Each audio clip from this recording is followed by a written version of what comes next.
तो हाल ही में सड़क परिवहन मंत्री नितिन गडकरी का एक बयान काफी चर्चा में रहा। मैं क्यों गाली खाऊं। अब पहली बार सुनने में ये थोड़ा सीधा सा लगता है, शायद थोड़ा अटपटा भी, लेकिन इसके पीछे ना सड़कों की क्वालिटी और कौन जिम्मेदार है, इससे जुड़ी एक बड़ी सरकारी पहल की कहानी है। हाँ बिल्कुल, और आज हम इसी पहल की थोड़ी गहराई में जाएंगे। ये मामला जुड़ा है भारतीय राष्ट्रीय राजमार्ग प्राधिकरण मतलब NHAI की एक नई व्यवस्था से। इसमें क्या है कि QR कोड का इस्तेमाल किया जाएगा। QR code? हाँ, सड़कों पर। और मकसद बिल्कुल साफ है, हाईवे बनाने और उनके रखरखाव के काम में पारदर्शिता और जवाबदेही उसको एक नए लेवल पर ले जाना। अच्छा, तो हमारी आज की ये जो बातचीत है, इसका आधार है highway accountability via QR codes नाम का एक लेख, जिसके कुछ हिस्से हमने देखे हैं। इसमें टाइम्स ऑफ इंडिया का भी जिक्र है। तो आज हम समझने की कोशिश करेंगे कि ये QR कोड सिस्टम आखिर है क्या, भला चलेगा कैसे, और इसके पीछे सोच क्या है।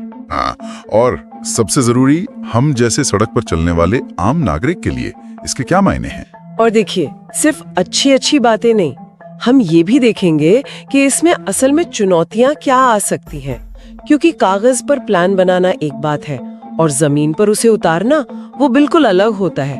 देखते हैं कि ये वाकई असरदार होगा या फिर बस एक और नियम बनकर रह जाएगा। चलिए फिर शुरू करते हैं। तो सबसे पहले, ये नई पहल है क्या, मतलब ठीक क्या कहा गया है। देखिए, जो जानकारी है उसके हिसाब से केंद्रीय सड़क परिवहन मंत्री नितिन गडकरी ने NHAI और जो हाईवे बनाने वाली कंपनियां हैं उनको साफ निर्देश दिए हैं। अच्छा, कि भाई अब हर कंस्ट्रक्शन साइट पर QR कोड लगाना जरूरी होगा, अनिवार्य। और ये सिर्फ साइट पर ही नहीं, बल्कि वहाँ जो बड़े बड़े होर्डिंग्स लगे होते हैं ना, हाँ, वो तो दिखते हैं, उन पर भी ये QR कोड नजर आएंगे। ओके, लेकिन इस कोड में होगा क्या, मतलब स्कैन करके क्या मिलेगा। यही तो असली बात है। ये सिर्फ दिखाने के लिए नहीं है।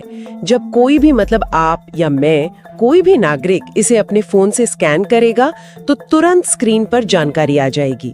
क्या जानकारी? जैसे कि उस सड़क के हिस्से को बनाने वाला ठेकेदार कौन है, उसका नाम, फिर डिजाइन और निगरानी करने वाली जो सलाहकार एजेंसी है उसका नाम, और शायद सबसे अहम, उस प्रोजेक्ट के लिए जो जिम्मेदार सरकारी अधिकारी हैं उनके नाम और उनके पद। अरे वाह, मतलब अब ये पता लगाना आसान हो जाएगा कि किसी सड़क के अच्छे या बुरे होने के पीछे असल में कौन लोग हैं। अब तक तो ये सब अंदर की बातें होती थी, आम आदमी तक कहाँ पहुँचती थी। सही पकड़ा आपने। इसका बिल्कुल बुनियादी मकसद ही यही है कि डिजाइन से लेकर बनाने तक और बाद में रखरखाव तक हर स्टेज के लिए कौन जिम्मेदार है, ये बात एकदम शीशे की तरह साफ हो। कोई पर्दा नहीं, कोई कंफ्यूजन नहीं। इसे आप एक तरह से सड़क की डिजिटल नाम पट्टिका समझ सकती हैं। डिजिटल नाम पट्टिका, ये बढ़िया कहा आपने। और शायद इसी से मंत्री जी का वो बयान जुड़ता है, मैं क्यों गाली खाऊं। हाँ बिल्कुल। उनका यही कहना था कि भाई जब QR कोड में ठेकेदार का, सलाहकार का और मंजूरी देने वाले अधिकारियों का नाम होगा, तो अगर सड़क खराब निकलती है, लोग शिकायत करते हैं, तो जिम्मेदारी सीधी उन पर जाएगी। बिल्कुल, पॉइंट सीधा है। उनका जोर इसी बात पर है कि सड़क बनाने के पूरे प्रोसेस में A से Z तक हर किसी की अपनी भूमिका हो, अपनी जवाबदेही तय हो, ईमानदारी और एक पॉजिटिव अप्रोच हो। सड़कें न सिर्फ अच्छी बने, बल्कि अच्छी बनी भी रहें। ये नहीं आज बनी और कल गड्ढे। और यहाँ ना गुणवत्ता शब्द पर बहुत ज्यादा जोर दिया गया है। मंत्री जी का साफ कहना है कि अगर लोग टोल दे रहे हैं तो उन्हें वैसी सड़कें मिलनी चाहिए जिनका मुकाबला दुनिया की अच्छी सड़कों से हो सके, मतलब अंतर्राष्ट्रीय गुणवत्ता वाली सड़कें। अच्छा, ये स्टैंडर्ड सेट कर रहे हैं। हाँ, अब ये बहाने नहीं चाहेंगे कि अरे मौसम खराब था या वो क्या कहते हैं, बिटुमेन की क्वालिटी ठीक नहीं थी। उनका कहना है कि अगर सड़क आरामदायक नहीं है, उबड़ खाबड़ है, तो उसे ठीक करना ही होगा, चाहे लागत क्यों ना बढ़ जाए। यात्रियों का आराम सबसे ऊपर है, इसमें कोई समझौता नहीं। हाँ, और ये अनुभव तो हम सबने कभी ना कभी किया ही है ना। आप टोल देते हैं, बड़ी उम्मीद से आगे बढ़ते हैं, और थोड़ी दूर जाते ही गाड़ी किसी बड़े गड्ढे में। पहला ख्याल यही आता है कि भाई पैसे किस बात के दिए, इसके लिए जिम्मेदार कौन है। तो ये पहल शायद उस फ्रस्ट्रेशन को कुछ कम कर सके। उम्मीद तो देखिए यही है, और क्वालिटी पक्की करने के लिए सिर्फ QR कोड ही नहीं है, एक और चीज है। क्या? अब हाईवे प्रोजेक्ट्स का नियमित प्रदर्शन ऑडिट भी किया जाएगा, मतलब रेगुलर चेकिंग होगी। अच्छा, ऑडिट? किसका ऑडिट? प्रोजेक्ट्स का। इसमें सिर्फ ये नहीं देखा जाएगा कि सड़क बनी कैसी है, बल्कि उसका डिजाइन कैसा था और बनने के बाद उसका रखरखाव ठीक से हो रहा है या नहीं। इन दोनों पहलुओं को जांचा जाएगा।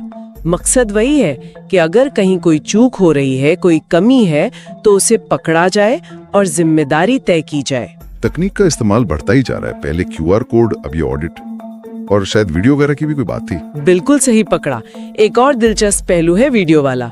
बताया गया है कि ठेकेदार पहले से ही कंस्ट्रक्शन के दौरान ड्रोन से वीडियो रिकॉर्ड करके जमा करते हैं।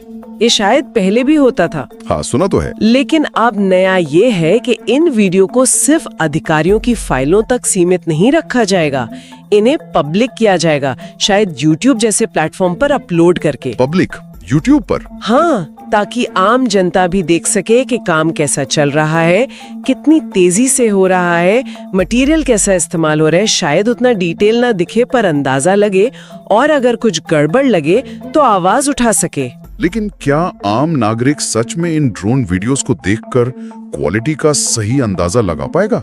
ये थोड़ा ज्यादा टेक्निकल नहीं हो जाएगा? कहीं ये सिर्फ विशेषज्ञों के देखने की चीज बनकर ना रह जाए? देखिए, ये सवाल बहुत वाजिब है।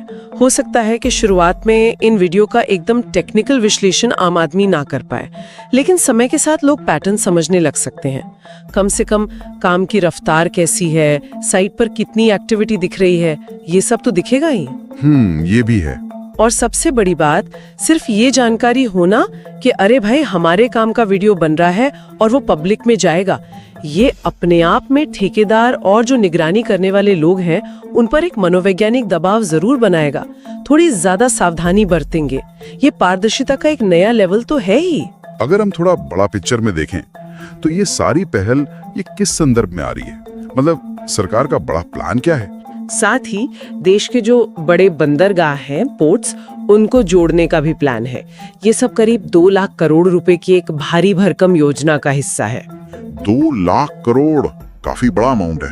हाँ, और अच्छी सड़कों का असर सिर्फ यात्रा के समय पर नहीं पड़ता, ये तो हम जानते ही हैं। हाँ बिल्कुल, इकोनॉमी पे सीधा असर होता है, लॉजिस्टिक्स वगैरह। निश्चित रूप से।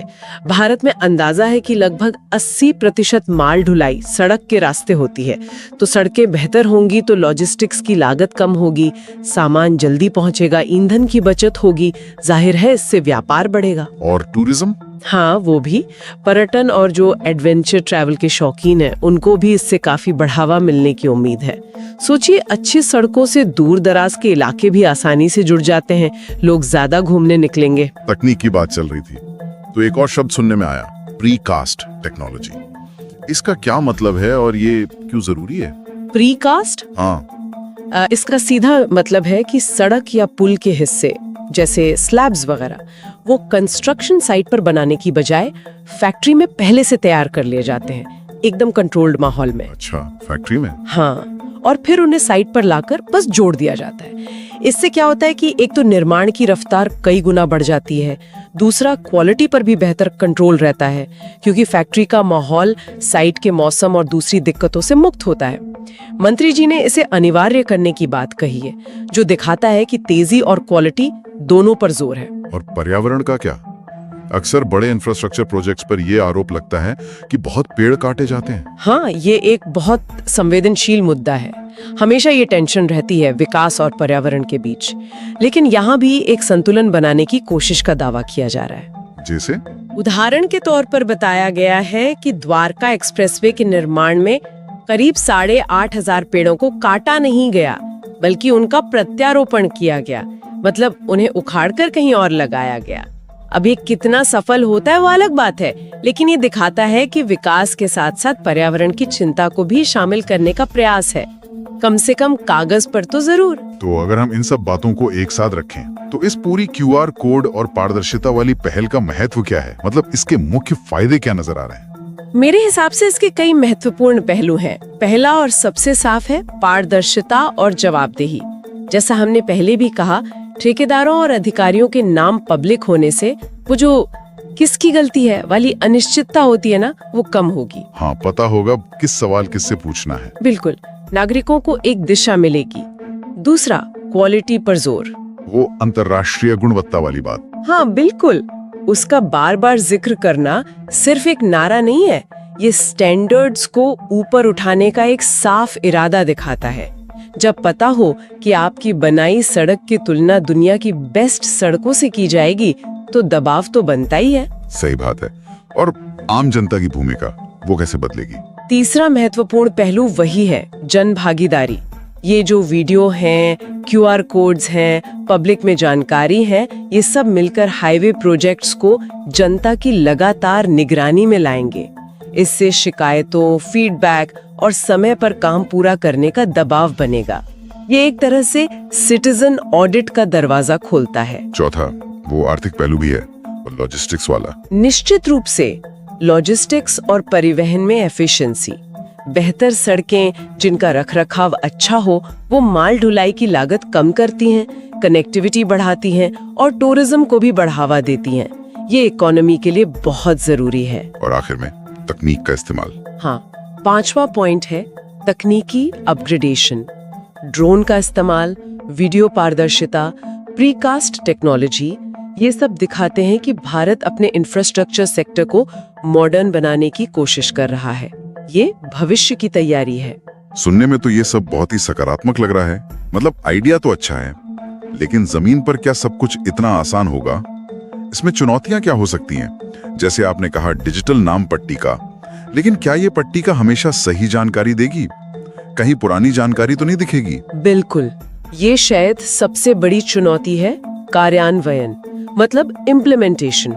QR कोड लगा देना एक बात है, लेकिन ये पक्का करना कि वो हमेशा काम करे, धूप बारिश झेलें, कोई उन्हें पेन से ढक ना दे या तोड़ ना दे। हाँ, ये भी हो सकता है। और सबसे जरूरी, उनके पीछे जो डेटाबेस है वो हमेशा अप टू डेट रहे। मान लीजिए ठेकेदार बदल गया या कोई मरम्मत हुई और QR कोड स्कैन करने पर पुरानी जानकारी ही दिख रही है, तो फिर पूरी मेहनत बेकार हो जाएगी। गलत जानकारी पारदर्शिता नहीं लाती, बल्कि भ्रम फैलाती है। सही कहा। और डेटा की सटीकता के अलावा लोगों को पता भी तो होना चाहिए। बिल्कुल। दूसरी चुनौती है जन जागरूकता। क्या सड़क पर चलने वाले हर यात्री को पता होगा कि ये QR कोड किस लिए है? क्या उनके पास स्मार्टफोन और उसे स्कैन करने की इच्छा होगी? लोगों को इसके बारे में बताना होगा, उन्हें एजुकेट करना होगा। मान लीजिए लोगों ने स्कैन भी कर लिया और जिम्मेदार व्यक्ति का नाम भी पता चल गया, लेकिन अगर शिकायत करने पर भी कोई एक्शन ही ना हो तो फिर क्या फायदा? यही तो असली परीक्षा है। प्रवर्तन मतलब इन्फोर्समेंट। नाम पब्लिक करना पहला कदम है, अच्छा कदम है, लेकिन अगर खराब परफॉर्मेंस पर कोई ठोस कार्रवाई नहीं होती, चाहे वो ठेकेदार पर जुर्माना लगाना हो या किसी अधिकारी की जवाबदेही तय करना हो, तो ये सिर्फ एक दिखावटी चीज बनकर रह जाएगी। नाम जानने से सड़क ठीक नहीं होती, एक्शन होने से होती है। और वो क्वालिटी और कॉस्ट का बैलेंस, मंत्री जी ने तो कह दिया कि आराम से समझौता नहीं, भले लागत बढ़े, लेकिन क्या ये हमेशा प्रैक्टिकल होगा? ये एक लगातार चलने वाला संघर्ष है। स्पीड, कॉस्ट और क्वालिटी, इन तीनों के बीच सही बैलेंस बनाना हमेशा मुश्किल होता है। इसकी निगरानी कैसे होगी ये देखना होगा। कहीं ऐसा न हो कि क्वालिटी के नाम पर लागत इतनी ज्यादा बढ़ जाए कि प्रोजेक्ट्स ही अटक जाएं, या फिर लागत बचाने के चक्कर में क्वालिटी से ही समझौता कर लिया जाए। और वो ड्रोन वीडियो वाली बात, उसका क्या? हाँ, वीडियो डेटा की उपयोगिता भी एक चुनौती है। पहली बात, क्या ये वीडियो आसानी से सबको उपलब्ध होंगे? क्या उन्हें देखने के लिए हाई स्पीड इंटरनेट चाहिए होगा, जो शायद हर जगह ना हो? हाँ, ये तो है। क्या वो मोबाइल पर आसानी से चलेंगे और क्या वो इतने सरल होंगे कि आम आदमी समझ सके, या सिर्फ टेक्निकल जार्गन से भरे होंगे? कहीं ये सिर्फ फाइलों का बोझ बढ़ाने वाली एक और फॉर्मेलिटी ना बन जाए। एक बहुत जरूरी बात जो अक्सर नजरअंदाज हो जाती है, वो है रखरखाव। सड़कें बनने के बाद असली चुनौती तो तब शुरू होती है, गड्ढे तो बाद में बनते हैं। आपने बिल्कुल सही नस पकड़ी है। हाईवे की ज्यादातर समस्याएं जो हमें आपको परेशान करती हैं, वो रख रखाव के फेज में सामने आती हैं। क्या ये QR कोड सिस्टम और जवाबदेही सिर्फ बनाने तक ही सीमित रहेगी, या सड़क की पूरी लाइफ, जिसमें मेंटेनेंस सबसे जरूरी हिस्सा है, उसको कवर करेगी? अगर रख रखाव के लिए कौन जिम्मेदार है ये साफ नहीं हुआ, तो आधी समस्या तो बनी ही रहेगी। अगर हम थोड़ा पीछे हटकर देखें, बड़ी पिक्चर देखें, तो ये पहल भारत के इंफ्रास्ट्रक्चर डेवलपमेंट की बड़ी कहानी में कहाँ फिट होती है? देखिए, भारत का जो नेशनल हाईवे नेटवर्क है वो दुनिया के सबसे बड़े नेटवर्क्स में से एक है, लेकिन इसकी क्वालिटी और मेंटेनेंस ये हमेशा से एक बड़ी चुनौती रही है।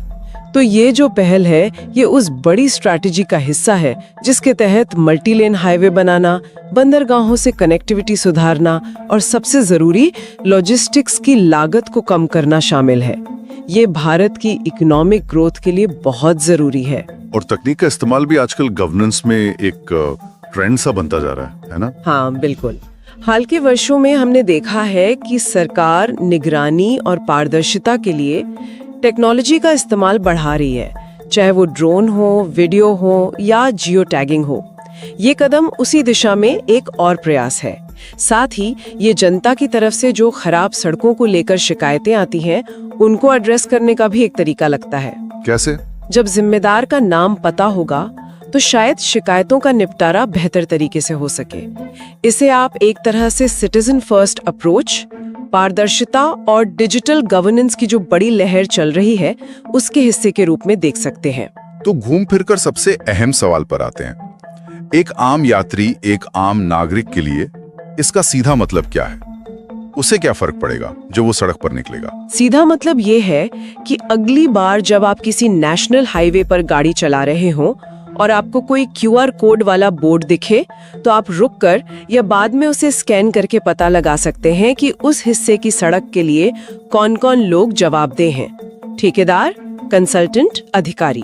और अगर सड़क खराब मिलती है, मान लीजिए गड्ढे हैं या सतह उबड़ खाक है या मरम्मत ठीक से नहीं हुई है या रखरखाव की कमी दिख रही है, तो अब आपके पास सिर्फ गुस्सा करने या मन में कोसने के अलावा ये एक और ऑप्शन होगा। हाँ, आपके पास जानकारी होगी कि इस लापरवाही के लिए सैद्धांतिक रूप से कौन जिम्मेदार है। तो इससे क्या होगा? इससे आप ज्यादा प्रभावी ढंग से शिकायत कर सकते हैं।